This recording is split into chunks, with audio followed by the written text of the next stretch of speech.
This review was made possible by contributions from viewers like you.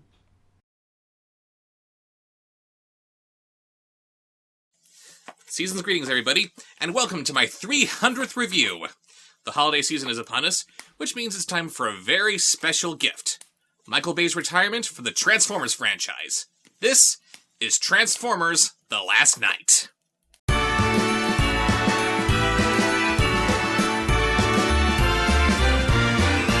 It's the most wonderful time of the year, with the studio's cash grabbing and copyright flagging for reasons unclear. It's the most wonderful time of the year. They're the dumbest movies they sell. All the holiday tripe that makes me wanna gripe. Seriously, what the hell? They're the dumbest movies they sell. Oh, why me? There'll be movies for riffing, comics for nitpicking. Of course, it must be a Bob show. There'll be bad animation, dogs talking, damnation, and plots that you cannot follow. What the hell's going on? It's the most wonderful time of the year. I might be misbehaving, but I've got my raven under mistletoe. It's the most wonderful time of the year. Yeah, I know. But Bob Show, he said he was quitting after Transformers 3. Yes, Michael Bay is a notorious liar, and there were threats of a whole Transformers cinematic universe just so we could tell stupid stories about more stupid humans who otherwise have nothing to do with the Transformers. But when all you care about is the money, and the fifth movie of a series you openly despise makes less money than the first one, I'm inclined to think that you're serious when you say you're done. Now, just think about that for a moment. Ever since the first movie, every single bit of criticism aimed at this franchise has been brushed off with, "Oh, it's a movie about giant space toy robots. What are you expecting? It's okay for it to suck." But this is the movie wherein everybody, even the apologists, collectively threw up their hands and said, "That's it, I'm done." I'm so happy that this movie franchise is finally coming to a close, but at the same time, I'm terrified. And again, I mostly liked Transformers: Age of Extinction. It almost looked like Bay was listening to the fans and made a movie that focused mostly on the robots. The humans that we have are kinda sorta likable. Bay stopped jerking off over the military long enough to make the Transformers do the bulk of the fighting. It introduced some really interesting ideas, like any good science fiction movie should, and it ended with Optimus Prime taking the story away from Earth. It wasn't flawless, but it definitely was an improvement. There was still some hope for this franchise. Yeah, don't anybody tell me that I'm too cynical or I'm not going into this with an open mind or anything. I had hope for a Bayformers movie, damn it. Did you have similar hope for Maleficent 2? Anyway, our movie begins in medieval England, and all hope for this movie being any good goes right out the window. Oh my god, how many times can this stupid franchise retcon the Transformers' involvement in Earth's history? First, they didn't encounter Earth until the late 19th century, and things wouldn't escalate until 2007. Then they were here since the dawn of civilization, and went dormant for some reason. Then the Decepticons came to Earth in the late 1960s for the sole purpose of taking over the Earth and doing diddly-dick for the next 40-something years. Now they're in medieval England? How? Why? Shouldn't they be back on Cybertron fighting for control of the Allspark? Shouldn't they be harvesting stars and converting their energy into energon? The movie hasn't even started yet, and I'm already yelling! You see a battle that looks like it'd be more at home in a Lord of the Rings movie, while Sir Anthony Hopkins, of all people, narrates to us how magic is real. Magic does exist. It was found inside a crashed alien ship. Ugh. And we find the wizard Merlin, played by Stanley Tucci for some reason, meeting with some giant unknown transformer. I'd say that he's being shot like this to have some kind of mystery as to who he is, but I'm positive that even if we saw him head on, we'd have no idea who he is anyway. He asks for this giant crab monster's help to turn the tide in this battle, and upon General James Corden's bleak assessment of the situation, Sir Jim Caviezel says, "Without sacrifice, there can be no victory." Thank you, movie. Sam Witwicky isn't even in this one, and you managed to make me hate him even more. So, yeah, apparently the Witwickies go all the way back to the frickin' Knights of the Round Table. They've been saying, no sacrifice, no victory, for centuries, and all that Sam can think about is how to hawk his heritage so he can pork some pointless pussy. Thanks, Michael Bay. Pork, pointless pussy. I know you have more respect for women than that. Yes, I do have more respect for women than that, and I'm glad that you know that. However, Michael Bay and Sam Witwicky do not. Besides, do you want to tell me that Megan Fox actually meant something to this franchise? Good point. Calling Megan Fox pointless pussy is acceptable. Continue.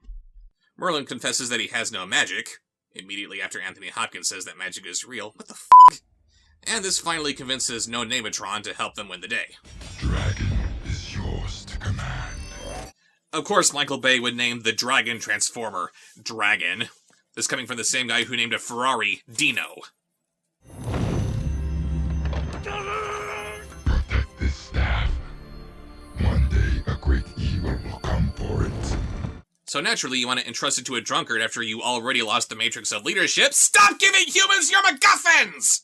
The entirely red Transformer then changes into a completely silver dragon. Of course he does. Then he... gives these knights the touch? And they're victorious.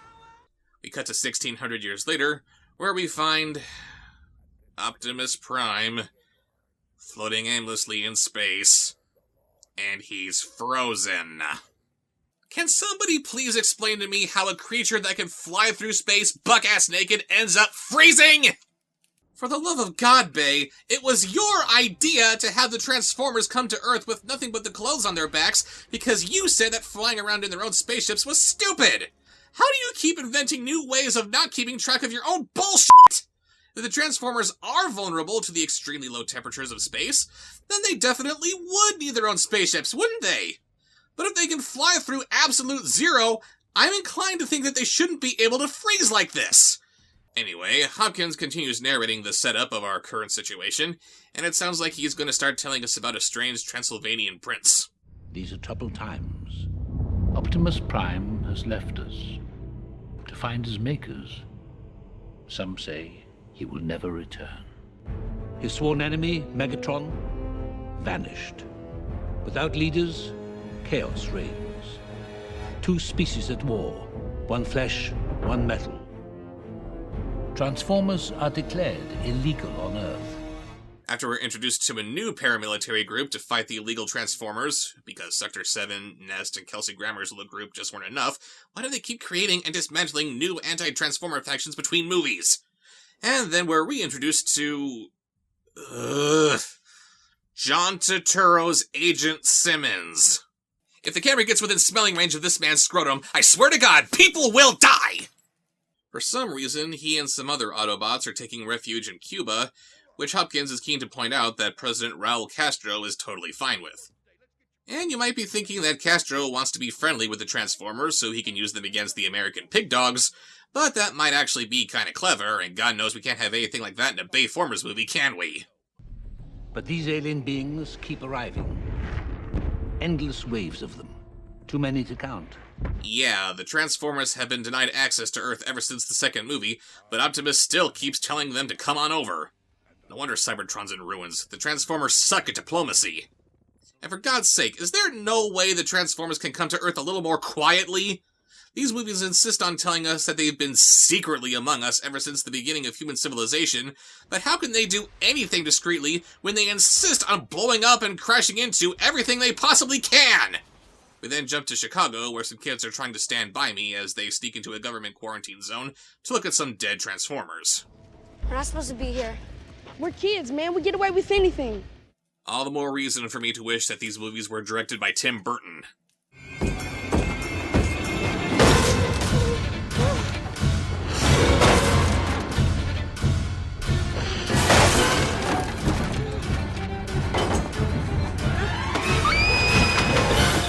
Whoa, this is the real deal.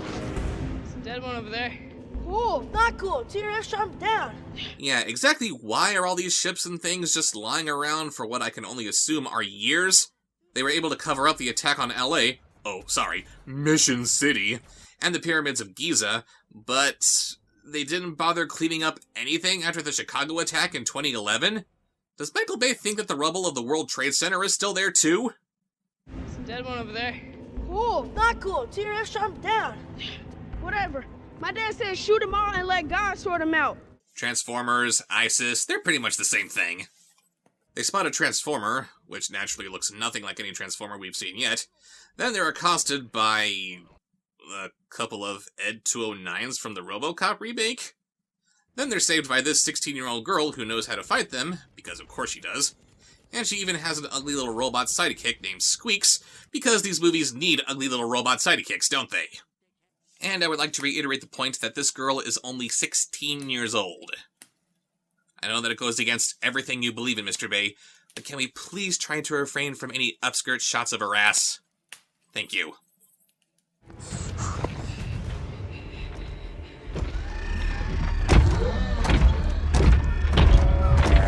Squeaks. What's that? What the? He can't transform. I'm trying to fix him, but you're being a baby about it, Squeaks. It's all right. You did good. Wow. You have a big heart. That seems to be working. What's your workout routine? Oh god, here we go. It turns out that they're hiding under another Autobot, who tries to lead them to safety. Canopy thing's pretty crazy. It's none of your business. Stop flirting. Who is he? Let's go. As far as you're concerned, my boyfriend. Hey, I was rolling my eyes at his attempts to flirt with you too, but you don't need to be a bitch about the very legitimate question, who is he? You kids gotta get out of here. Kids, you're here. I live here. This is my home. What's this? The living room or the dining room? Someone's gotta take care of them. I don't think so. They're scared, they're lost. No place, no home, no family. Do you know how that feels? No, because your ass has got big old houses to go home to. Oh my god, Michael Bay is virtue signaling. Can we please have a big flashy robot fight now? Thank you. This Canopy guy is killed. Isabella here tries to convince us that this is actually said. Then Cade Yeager and Bumblebee show up to get the kids out of harm's way. He goes back to that other robot they found earlier, who tries to hand him some strange talisman. Then the evil military that Bay loves to simultaneously glorify and vilify captures him. Where are the others? The ones you're hiding? They just keep falling out of the sky. Something's coming. You can't shoot your way out of it. Clearly. B tries to shoot K's way out of it. He gets shot from TRF, and falls apart? Just so he can magic himself back together? Did he pick this up from Galvatron or something? Granted, it looks cool, but B has never been able to do this before. Where is this coming from? I'll burn you so bad you'll wish you died as a child. Heroic Autobots, ladies and gentlemen. Are you sure the Autobots are the good guys? I have no idea anymore. And then Lennox shows up, because he was what the fourth movie was sorely missing. What makes you think we care about this guy, Bay? The Hound's in town. Love starting the day off with a gunfight. No, you don't, because you're supposed to be an Autobot! Lennox tells them to drop their weapons, but they manage to put a tracer on Bumblebee on their way out. And B can't detect this piece of easily traceable technology because these super advanced aliens are all about as smart as a box of rocks. Oh yeah, and Barricade's alive somehow too. Remember that Decepticon cop car from the first movie that tangled with B, and who was apparently killed in that fight? He's okay!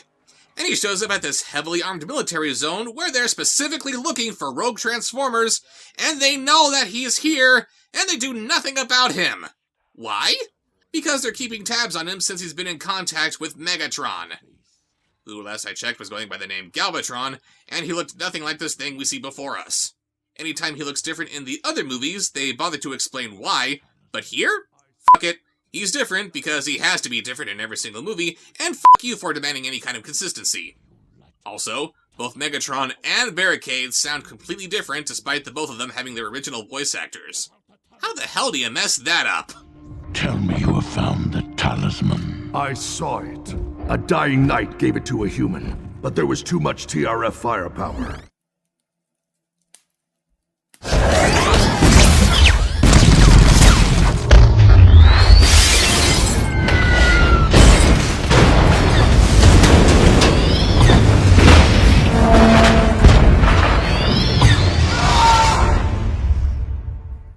I hate this movie.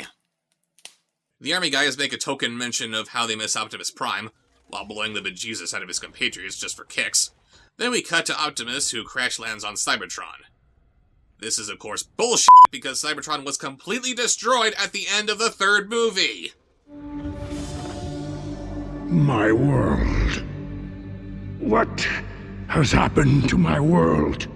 Maybe if we got a look at Cybertron when it wasn't a disaster area, this revelation might have been kinda tragic. He meets Botanica from Beast Machines? Actually, this is Quintessa, the Prime of Life, not to be confused with Optimus's real creators, the Quintessons, and Optimus falls to his knees in reverent. What have you done to my home? I will kill you! Or, not! There was an episode of Transformers Prime where Optimus is confronted with the horrifying reality that Unicron, remember that giant planet transformer from the animated movie, is actually lying dormant inside the Earth. In order to save all life everywhere, he has to try to convince Unicron to stay dormant instead of waking up and transforming. I humbly request your ear, Lord Unicron. And what would a Prime be so compelled to say to me? I make this appeal not for myself, but for this planet which you constitute, and the beings who inhabit it. Humankind relies upon you for life, sustenance. Your resurrection will only result in the destruction of a species which evolved from the seeds of your very greatness. He's talking with that kind of respect to a monster that seeks to wipe out all life in the universe. But here he's talking to essentially God, and he busts out his sword and says that he's going to kill her? This isn't even like when Optimus loses his cool with humanity, who has continually screwed him over. This is just madness. She puts down his insubordination immediately and takes over his mind with a magical bitch slap. My perfect creation. You're going to fix it, or the race of Transformers dies forever. I made you. You are mine to command. Yeah, why explore the history of the cartoon show and have Optimus fight his former slave masters? Or maybe that of the comics, where Optimus discovers that the Transformers are extensions of their benign god Primus on a mission to explore and learn about the universe. No, have Optimus be a brainwashed puppet of some bitch we're only now being introduced to from out of nowhere, and has clearly malevolent intent for absolutely no reason. Who wants to bet that she'll make absolutely no mention of the Allspark before the movie's over? I'll take that bet. Cade finds that strange talisman in his car. Then we cut to some castle in England where Anthony Hopkins' Transformer butler, Cogman, tells him that something's coming. And then we cut to some history buff who knows how to expertly swing a polo mallet, but she can't drive competently because vagina. 484 CE. A desperate last stand between civilization and barbarism. Lancelot, Percival, King Arthur. Honorable men. Brave. Muscles sinewed. Sweat glistening off their bodies. Thanks, Michael Bay. We really needed this added to the King Arthur legend. A few brave men who are willing to sacrifice all for victory. Sound too good to be true, Poppy? Because it's horseshit. Arthur. A likely composite of a Roman general and a Celtic king. Our dragon. Just a medieval catapult. We live in a world where it's been pretty well established that the Transformers have been a part of our history since the beginning of time. Why would British Megan Fox here chalk up this dragon to some catapult? It's clearly of Cybertronian descent. Why isn't the working theory that this was actually some ancient Transformer aiding in Arthur's victory over the Saxons? After a little foreshadowing where Hopkins talks to his car, wait a minute, his car couldn't be alive, could it? We cut back to Optimus and Quintessa, who explains that the Staff of Creation was stolen by her original Guardian Knights and hidden on Earth. Why? Never explained. They betrayed me and hid it on Earth. Everybody betray me. I'm fed up with this world. gave it to your precious humans. The staff is the only way to bring life back to Cybertron. The Allspark, tiny fragments of the Allspark, harvesting energon, advanced recycling techniques, and good old-fashioned sexual reproduction. There is no one way about bringing life back to Cybertron. Speaking of life and where it comes from, why does Quintessa look like a human while her creations look like literal garbage? Anyway, Optimus vows to get the staff back for her. Why did he have to make that vow when she's brainwashed him? Then we jump back to Earth, where we find Drift and Crosshairs in a junkyard. A fitting metaphor for this movie. He's very little, very tiny. Do you get it? He gets his R's and his L's mixed up because he's Asian! And where did this little robot pterodactyl come from? Better yet, why do we have Wheelie looking at car porn? Is this a Autobot hookup site? Nah, just go here to dream. Check out that classy chassis. Whoa, look at the junk in her trunk, eh? They're not cars! They are robots that twist and turn until they eventually look like cars. This is like a sniper jerking off over pictures of shrubs. And Wheelie wasn't even in the last movie. What is he doing here with Cade? Isn't he supposed to be Sam's pet robot since Megan Fox didn't want him anymore? It would appear that Cade, along with his new comic relief sidekick, Token McPanicky Black, is hiding the Transformers in the middle of this junkyard that he suddenly owns now. Little side note here, considering how much this guy looks like Steve Urkel, I am shocked that Michael Bay didn't make him say, "Did I do that?"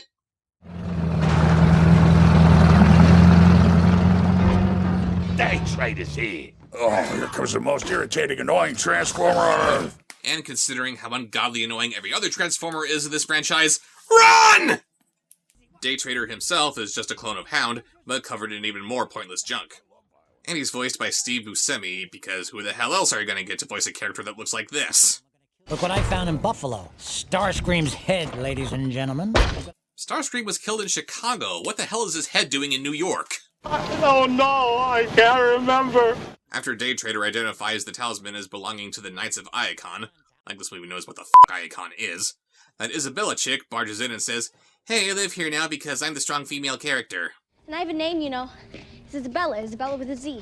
I don't care if it's a Z, an emoji, or a dollar sign, all right? This is no place for... You just go home, please. I don't got a home. And they just killed the last thing that I call family. So why is that Cade's responsibility? It looks as though Cade already has a whole litter of various baby Dinobots to take care of, because the Dinobots reproduce asexually, and coupled with the fact that he already has a daughter who happens to be at college, sure is nice of the US government to just ignore that whole fugitive thing so she can attend, Isabella forcing herself on Cade to impose a father-daughter dynamic is completely pointless. And frankly, while it would certainly suck for anyone else to be in her situation, Isabella is working overtime to make sure that I don't care. What happened to your family? You first. Oh, wife passed away, daughter's at college. She might as well be on the moon. At least she's still here, bro. I go visit her, we both get arrested. Is that bad enough for you, bro? Your turn unless you're too tough to share. Decepticon fired a rocket. Parents were home, I wasn't. No way I was going to foster. Good. Nobody would have you, bro. Unfortunately for us, Cade keeps her on board because she has working knowledge of how to fix wounded Transformers that she has literally no reason to have. Is this Michael Bay's way of making up for all the sexism and racism that he's slathered all over his movies? Hey, look at this! I've got a little Mexican girl who's really smart, and I can't legally treat her like a talking blow-up doll! I'm so open-minded, brah! Meanwhile, these strange horn-like structures start spreading out all over the Earth's surface, and the military thinks that Megatron can help them defeat whatever ominous threat they represent. But in order for Megatron to play ball, he demands that they release certain members of his crew that they have in custody. Mohawk. What up, fellas? Man, I want to kill you right now. Dreadbot. Baby, free at last. Thank Megatron, I'm free at last. Nitro Zeus. You need a bigger door. Onslaught. And last but not least, Berserker. Oh, great, thanks. Because a bad Transformers movie isn't torture enough, you have to treat us to a sick parody of Suicide Squad. This doesn't make any mother-f***ing sense! Ignore the fact that we've never seen any of these Decepticons before, so regarding them as Megatron's most valued crew members over whom he's willing to negotiate for their freedom doesn't make a lick of sense. No, instead let's focus on how the military is so thirsty for Transformer blood that they'll shoot down anything that's metal and has a vaguely humanoid shape. With that in mind, how in the 9 circles of hell have these abominations been captured instead of shot on sight? What possible information could they have that would keep them from being destroyed? And even if they had something that the government wanted, what's stopping them from killing them and just extracting the information that they need from their severed heads? It wouldn't be the first time they've done it. The complete nonsense continues as Cade replaces Bumblebee's broken voice box with a new one that they got from Day Trader. Okay, B. Done. Your real voice. For the first time, buddy. Belt it out. This is so exciting. Oh no, this isn't my damn voice. I'm gonna kill him, B. This is such bullshit. You know what? I'm not giving up. All right, you're gonna speak with your own voice one day. Day Trader is a punk-ass bitch. Just answer for me one question, Mr. Pay. Why the hell would a Cybertronian voice box have the voice of Alexa? The military and the Decepticons track down Cade, and he and his, for lack of a less offensive term, friends fly the coop.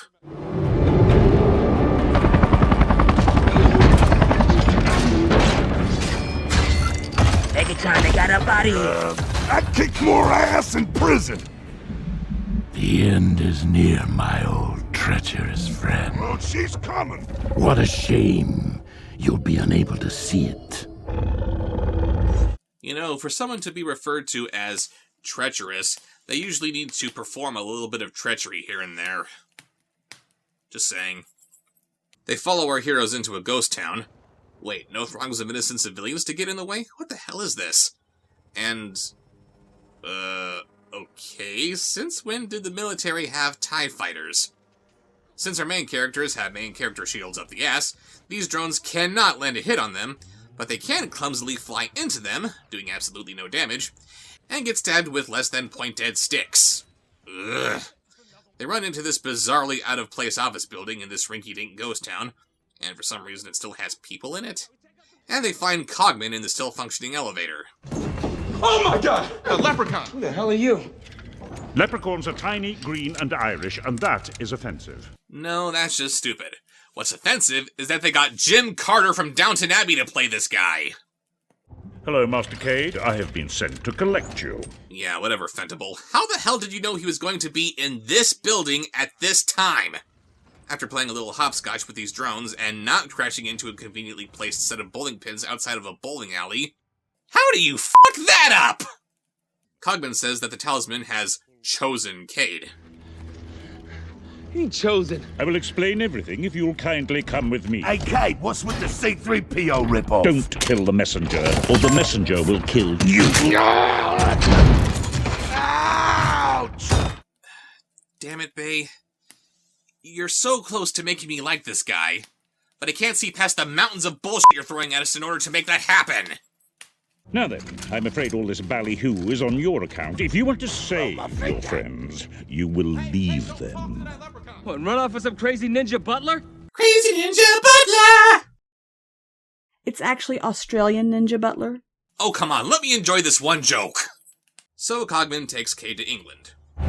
Welcome to Air Folgan. Please strap in. Turbulence can kill. There will be no snack service on this flight. No drinks, no fun. No, they got the joke wrong. Cade's supposed to board the plane, ask for a drink or a snack, and then Cogman reveals that he didn't think to bring anything for his human passenger during the 15 hours it'll take to get to England, because robot. Think, people! Tracking Jaeger. He's over the pond right now. It took some finding, but that Megatron and crew are bearing down in the UK. So is Jaeger. It's no coincidence. Yeah, and how do you know that they're going to the UK? What, did Bumblebee find the tracer and then just put it back on himself? Well, sis, the tracker brought him right to us. When are you gonna grow up? Quintessa, meanwhile, is flying the remains of Cybertron to Earth, and we get this little revelation. The place you call Earth has another name. Unicron.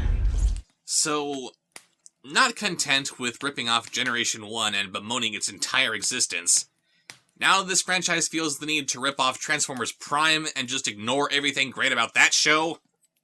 Earth, Unicron, Cybertron's ancient enemy. Yes. You are going to kill him. With my staff, we will drain the very life from you. Earth will die. Yes. And your world will be reborn. Nemesis Prime. No! You had your chance to do Nemesis Prime with creating a clone of Optimus that had Megatron's programming. But no! You turned him into Galvatron and spent that nickel. You can't just take Optimus Prime, give him a little brainwashing, and call him Nemesis Prime! F*** you and die, movie! After some painfully cringe dialogue about how single she is, British Megan Fox is abducted to be taken to Anthony Hopkins. And who is abducting her? Je m'appelle Hot Rod! Hot Rod was supposed to be the Autobot that the kids could relate to and identify with, so of course it makes sense to turn him into a snooty Frenchman. And then he changes into a Lamborghini because women prefer being abducted in Lamborghinis? I don't know. Cade, Cogman, and Bumblebee touch down in England at more or less the same time as when they left. Cade asks what they're doing here. Anthony Hopkins is all vague and mysterious and shit. And he's excited to see this car that he shouldn't be able to recognize. Ah, I do so love perfect timing.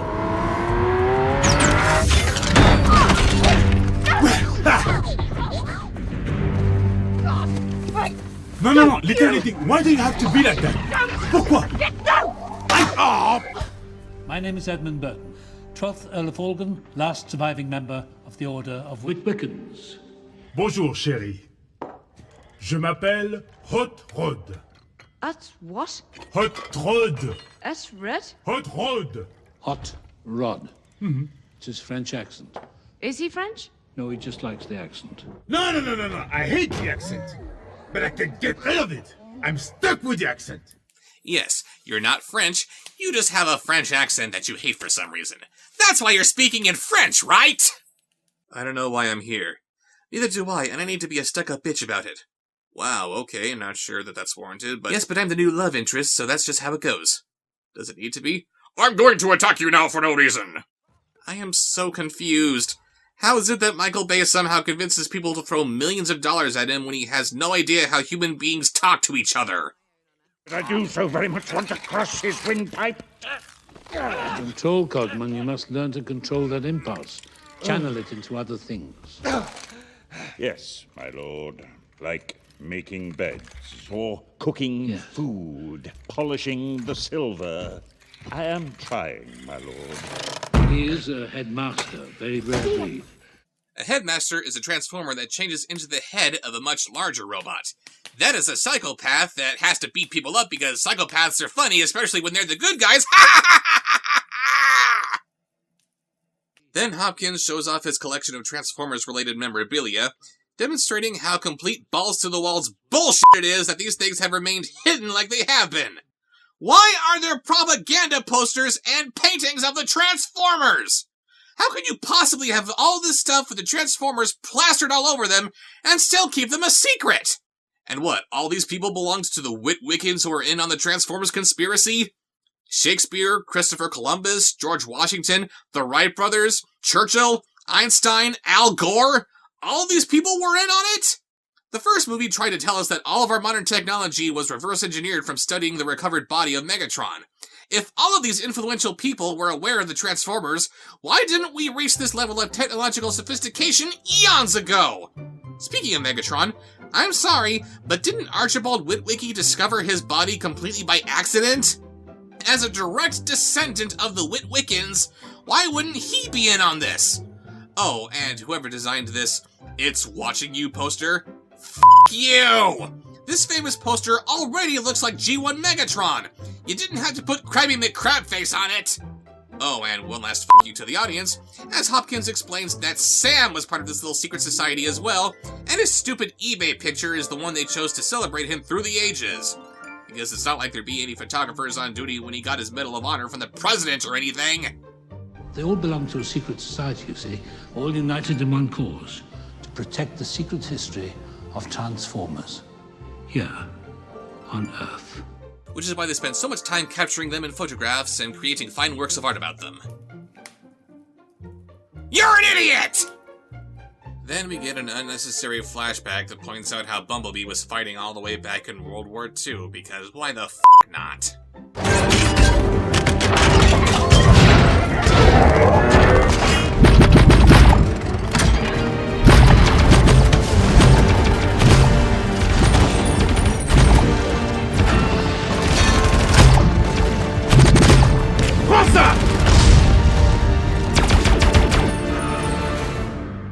B. Yeah. He's so nice. Behind the lines during the war, they called him many things. Nice was never one of them. It all began in 484 AD when King Arthur and his wizard Merlin stared down and vanquished the Saxon hordes at Mount Baden. And that's his sword and his mace there. Now this place was built around the original Round Table. Percival, Gawain, Tristan, Lancelot, they sat right here. 12 in all. And behind them sat the 12 who came from Cybertron. This belonged to King Arthur himself. Now legend held that one last knight would someday be chosen, and the struggle to save the world would begin. It would appear, Mr. Cade, that that last knight is you. And what was that other knight doing in Chicago to give Cade the talisman in the first place? Then the movie pauses just so they can talk about how little action Cade's been getting lately. The qualities of a knight, Mr. Cade. Miss Vivian, the qualities of a knight, if you please. Qualities of a knight: purity of heart, valor, honor, virtue, integrity. I have those. Oh, and most importantly, is he chaste? No whoopee, Mr. Cade? It's been a while. Well, how long's a while? A week, a month, a year? None of your business. Well, we need to ask you the question. A while. Huh? What is this? Is that like another English thing? No, just a curious thing. Well, maybe I'm saving myself. What are you saving yourself for, old age? You, English lady, shut it. Why is this a part of the movie? They get back to the plot and reveal that British Megan Fox is actually the last descendant of Merlin, and since that staff that was given to Merlin earlier was bonded to his DNA, that means that only she can wield it and stop Cybertron from colliding with Earth. Then TRF shows up, but they escape with the aid of Hot Rod using a gun that traps the target within a bubble of slow time. Why haven't we ever seen such a useful weapon before, and why won't we ever see it again? They go to British Megan Fox's house in London to look for some kind of clue as to where the staff can be found, which means they have to rip her father's study to shreds without actually looking for anything. Just grab it. Hurry, let's make this quick. This is exciting. I can't get it out. Oh my god, such a hoarder! It's like having Tarzan in the house. As one of the most prominent members of the secret society of Witwickens would say, we are not amused. For some reason, Agent Simmons thinks he knows how to find the staff. And despite him apparently being the expert on all things Transformers, he is not part of the Witwickens. I mean, why should he? That would only make sense now, wouldn't it? Stack 6, row C. They knew, way back in the Dark Ages, where the end would begin. There's Cybertron and there is Earth. Only they don't call it Earth at all, they never did. They call it something else. One will suck the other dry. A giant succubus until only one remains. Earth is Unicron. One day his horns will rise to fight the mad goddess Quintessa. Yeah, and why wouldn't Hopkins have this book? Why did he have to go to Simmons on how to find it? Why would Simmons know about it and not him? Why wouldn't either of these guys be aware of the legend of Unicron? The horns are the key to the location. Why are they spread out all over the Earth in a jumble? The answer, they aren't. Time and Mother Nature pulled them apart. That's Pangaea, the supercontinent. Take a gander, Folgers, at what's smack in the center of that perfect circle. Genius! That's Stonehenge. Wrong. If anything, the center of that perfect circle is closer to what would become Southeast Europe. Was it so impossible to offset these imaginary horns a few thousand miles away so that this map might actually work? Also, if natural forces are strong enough to pull the horns of Unicron to seemingly random spots all over the globe, then what reason do we have to think that he'd still be alive? After following a clue that would have been impossible to find, Cade and British Megan Fox are off to the Royal Naval Museum. Car chase, vroom vroom, uncomfortable quips, many accounts of vehicular manslaughter, blah blah blah. Then they hijack a submarine. This thing isn't gonna run. The missions in deep unexplored waters. Why? I thought you were on your way to Stonehenge. Now this, the greatest mission of them all, one that I have longed for my entire life, to help turn the tide of human history, you know? If you want to turn the tide of human history, why don't you tell people about the giant alien robots that have always been a part of human history? And then Hopkins just leaves. Okay. He leaves British Megan Fox in charge, since she knows where they're going or some bullshit. And it's just lucky that this sub is actually a transformer who knows exactly where to take them to. After another pointless chase scene that the Navy just gives up on, Cogman sets up a romantic candlelight dinner for these two people that he openly despises and doesn't want fornicating. Since it's not like characters need motivation for the things they do or anything. Pfft. Sushi a la Cogman. Wow, that's great. Yeah, impossible is more like it. Okay, so he got these fish by shooting himself out of a torpedo tube and doing a little impromptu fishing, but where do these fruits and vegetables come from? They soon come across this spaceship that crashed back in the Dark Ages, and Cybertron is only getting closer to Earth. We were blinded. Blinded by the sun. The planet hid its approach behind our star. And that might be kind of clever if not for this shot, which plainly shows that never happened! And how blinded by the sun could you be if Cybertron's time of impact was already being projected? 2 days, 7 hours to impact. Hey, look at this. They finally show us something from one of the previous movies that isn't riddled with plot holes and inconsistencies. And it doesn't affect the story in any way at all. Thanks, movie. Back on the sunken ship, they eventually find the tomb of Merlin along with his fabled staff, but then Optimus shows up and demands that they hand it over.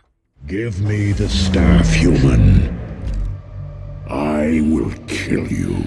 You know, if that actually was Nemesis Prime, he would just step on Cade, grab British Megan Fox, and call it a day.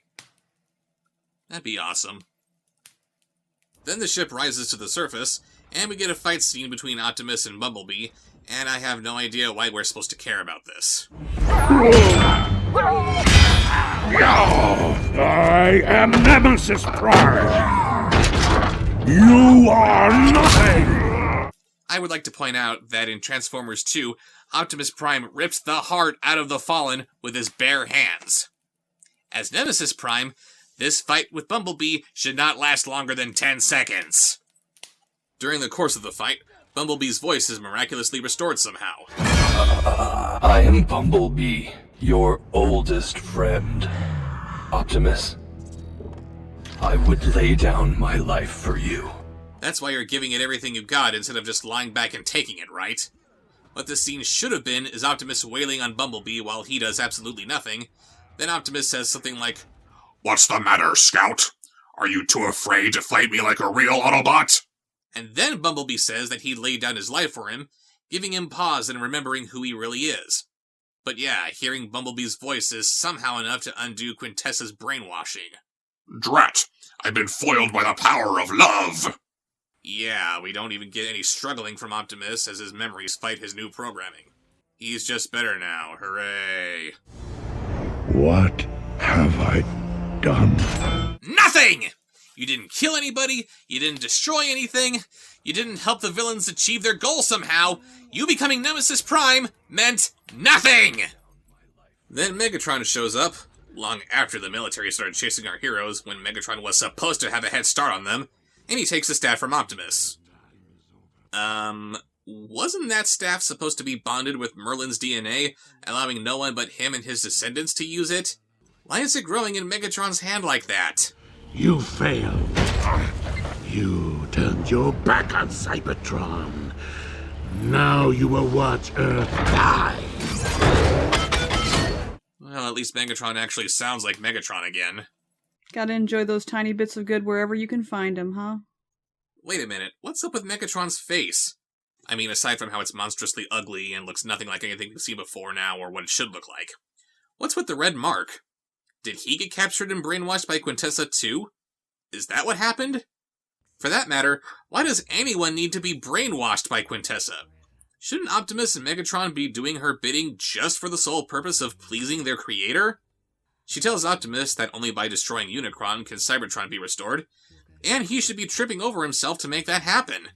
Please God, destroy the devil, and save your homeland? Sounds like a pretty good plan, right? Sure, Optimus would have a problem with sacrificing humanity in order to destroy Unicron, but that's where his conflict comes from. He wants to serve his goddess, and he wants to save his people, but how does he do that without betraying the mantra of the Primes, i.e., freedom is the right of all sentient beings? Hell, Megatron should be all over this idea too, maybe further driven by the prospect that such an act of heroism would make him so beloved in the hearts and minds of his people that they'd have to make him their leader. That's always been a staple of Transformers storytelling, the heroes and the villains wanting the same thing, but fighting over how they achieve it and who should get to have it.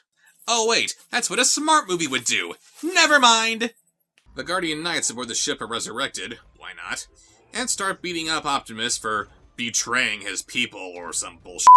And then that talisman on Cade's arm transforms into a sword, which somehow gives him the strength to block a death blow from an 80-ton monster.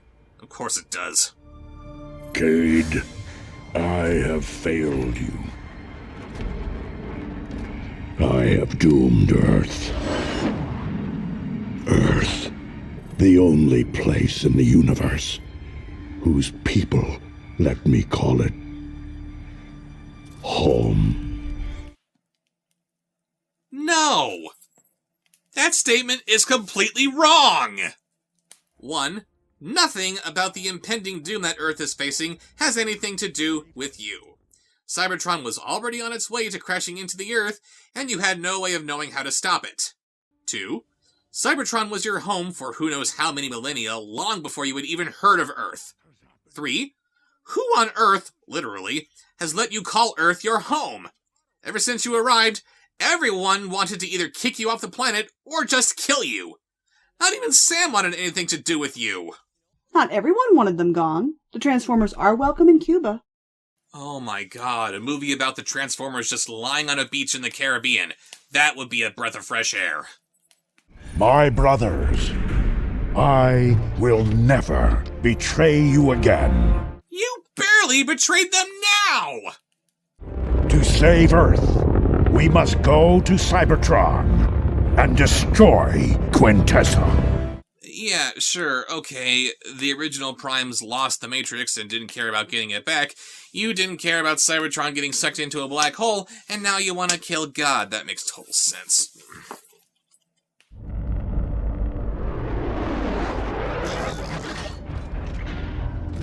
For our world, I activate this portal. This portal which... Actually, I have no idea what this portal does. Hello? Quintessa? Remind me again what I'm doing here? Quintessa!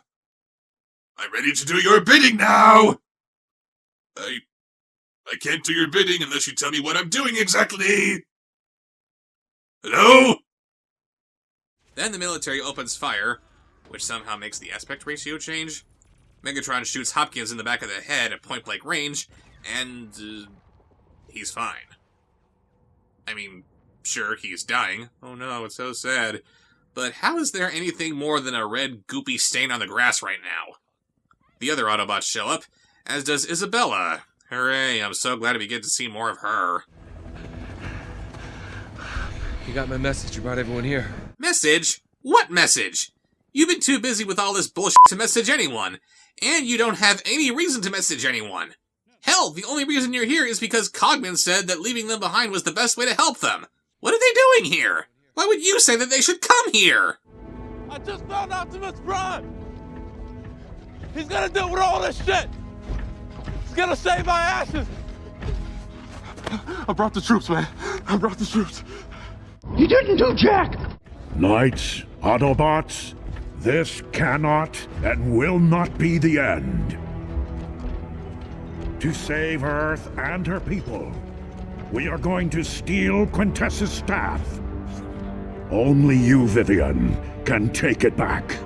No, only she can use it. Apparently anybody can take it. Or was Megatron actually British Megan Fox in disguise? Megatron gives the staff to Quintessa, and she uses it effortlessly. What was the point of telling us that only British Megan Fox could use it if it's clearly not the case? Was there no other way of making her important? Well, that can't be it, since she clearly isn't, if anyone can use the staff like this.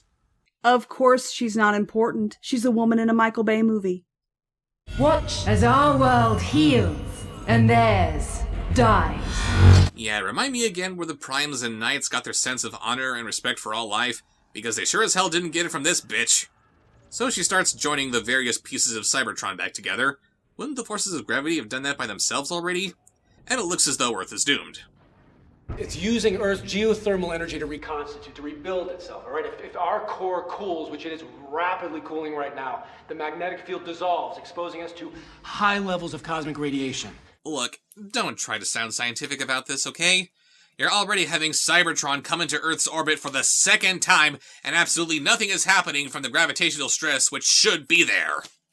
So we get to the final, drawn-out, overly long, action-choked finale, where the focus is on a bunch of green helmets. The music tries to convince us that this is all sad and shit.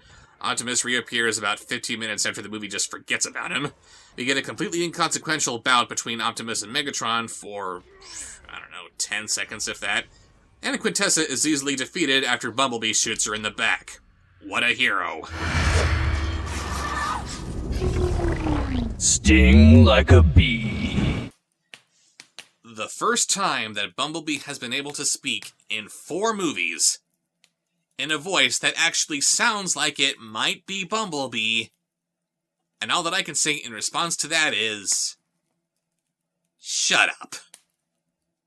British Megan Fox gets the staff, the Decepticons just disappear from the movie completely, Earth is saved, nobody's worried about the massive chunks of Cybertron f***ing up the planet because they're all idiots, Isabella being here did absolutely nothing, and of course we gotta end with Optimus giving some bullshit speech to lead us into the next movie, which mercifully will never happen. At the heart of every legend, there is truth. A few brave souls unite to save their worlds. We can be heroes in our own lives. Every one of us, if we only have the courage to try.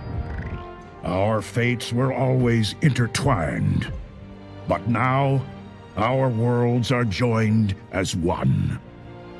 We need to repair our planets, work together, if we wish to survive. A dangerous secret is buried deep inside the Earth. There is more to this planet than meets the eye. I am Optimus Prime, calling all Autobots. It is time to come home. Yes, home to a planet that will either eat us because it's got a giant monster deep inside of it, or demand that we leave because its peoples are sick of us blowing up shit. Who doesn't want to come home to that? So that was Transformers: The Last Knight, and I have no idea what went wrong here.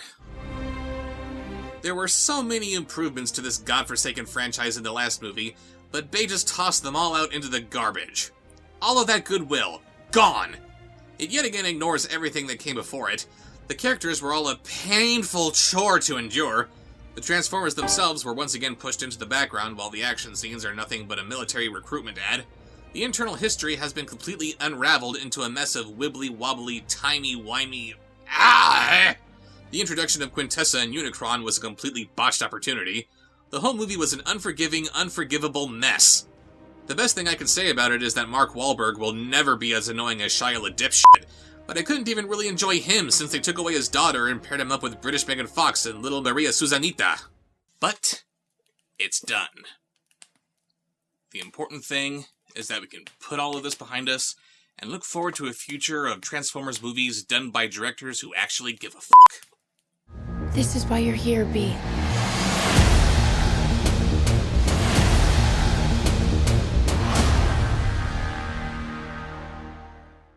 So, yeah, stay tuned for that.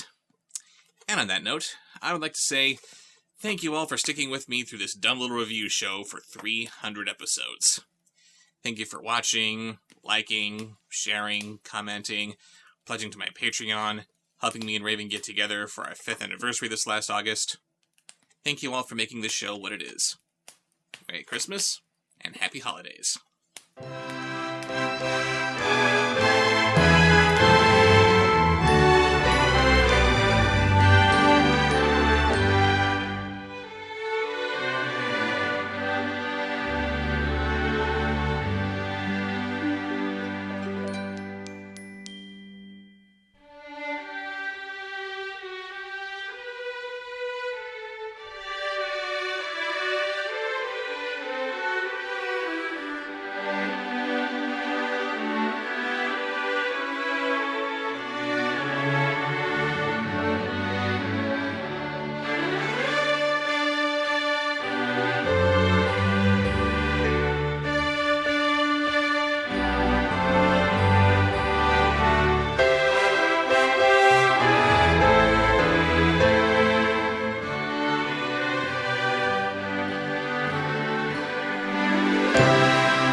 Go, Hey, you go. know there's a reward for turning you in. Really? Yeah. Cool. You want to get punched in the face like really hard? Only Michael Bay can make me want to see Mark Wahlberg punching a small child in the face.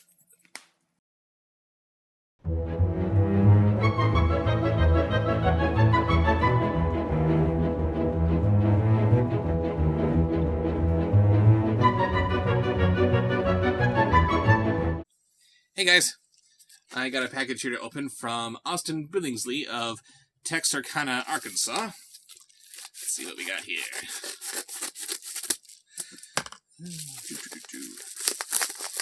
Oh, looks like we've got some reading material here. Oh dear. We have a letter to read, and out of which is popping a little gray tail. That's interesting. Mm-hmm. Why would there be a little gray tail in a letter? Oh my god.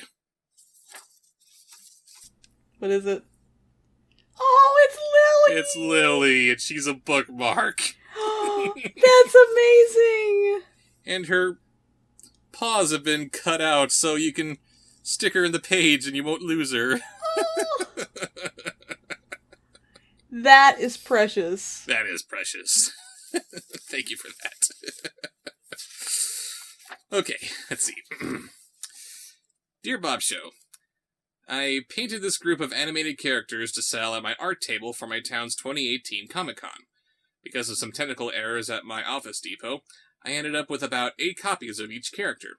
Since you really enjoy the movies these animals are in, I decided to send them to you.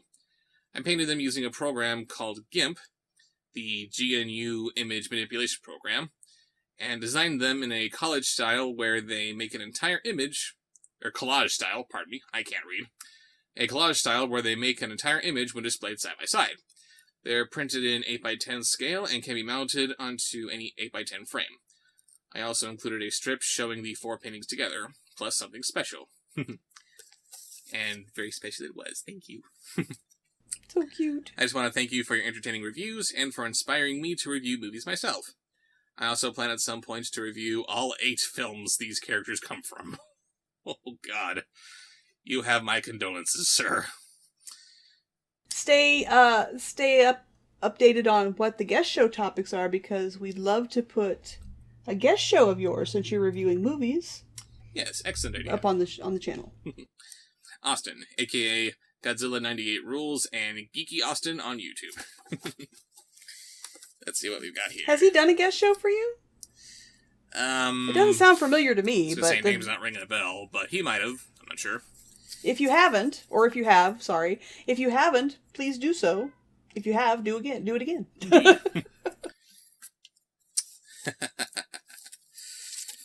Oh my goodness. Let's see.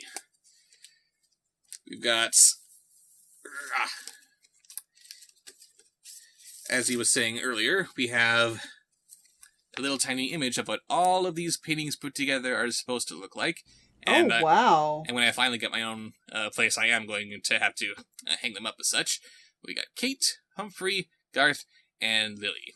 The latter of whom totally got the shaft of this franchise. Come on, guys. Garth and Lily! Garth and Lily! Don't you just want to let the franchise die? It's time to let it go. They've moved on to bigger and better things, like Norm of the North.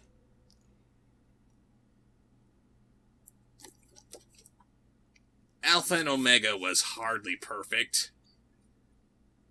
But at least you know there's an audience for it.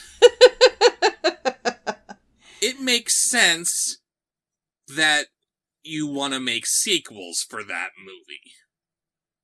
It doesn't make sense the direction they went with those sequels, but there's potential there. Norm of the North. Nobody was on board with this. Nobody saw it. Nobody liked it. Everyone could look at the trailers and know it was going to be terrible. How do you wrap your mind around such a colossal failure of a movie and decide to make several sequels? One sequel would be crazy and out there enough, but you have it in mind to make at least 2? What are you thinking? Who's gonna watch these aside from sickos like myself who apparently like watching themselves bleed? Well, I have a theory. What's that? Maybe the target audience are the viewers of the reviewers that review these horrible movies. Because do you realize how much publicity you guys give these movies? You don't want this kind of publicity. Especially... look at The Room. Look at Tommy Wiseau and tell me that you don't want this kind of publicity. He is a name. He has a career for being so awful. Yes, but here's the thing. Tommy Wiseau is entertainingly bad. Well, maybe these people think they are too. They're wrong. I'm sorry, guys, if you think you're playing the Wiseau card. Stop. Then who else? You are never gonna capture the same lightning in a bottle that is Tommy Wiseau.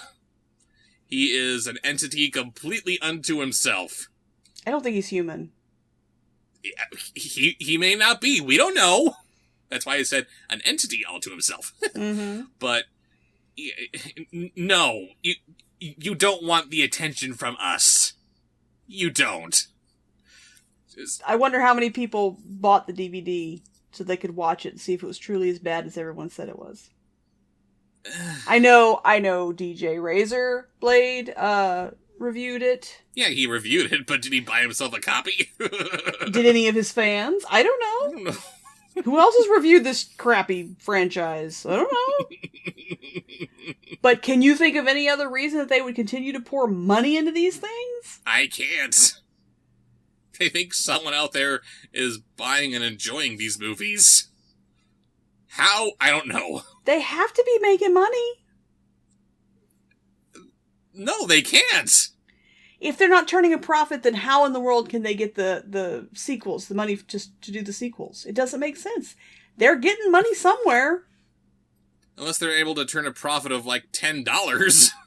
Sell one DVD, that's enough to justify the entire movie. Well, I mean, look at the quality of movies they're pumping out. Maybe $10 is the budget. Ugh. So embarrassing. Anyway, carry on. Sorry, I didn't mean to interrupt. Yes, we've gotten way off track when we should be appreciating these very fine paintings that have been supplied to us, which, if I didn't know any better, I would swear were actual production stills from the movie. We've got these images That's gorgeous. Yes, Kate and Humphrey that you see all over various pieces of Alpha and Omega merchandise. And... Oh, Garth. You were completely wasted. This is the way you said that the first time. I thought you were, like, having a crush on him. Oh, Garth. Oh, Lily. They ruined you. The sequels and that one creepy fan. But she doesn't have violet eyes. Hmm? That picture, she doesn't have her violet eyes.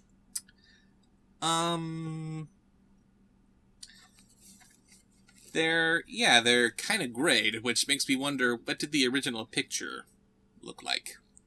I don't know. Curious. Still very pretty. But he was sure to include her violet eyes in the bookmark. Which I am going to have to take advantage of. I'm going to have to scan this and hang on to it for later. Because I imagine that for all the books that this little lady's going to save, she's probably not going to last forever. But thank you very much. That's awesome. Very carefully put these all back in their sleeve here. And anyone who wants to send me any fun little packages like this, or letters, movies, whatever, just go ahead and send it to the P.O. Box in the corner. I'll see you guys later.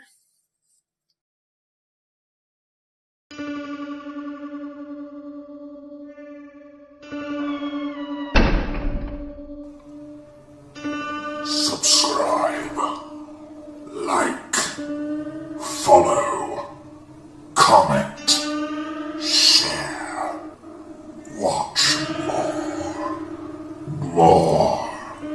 more.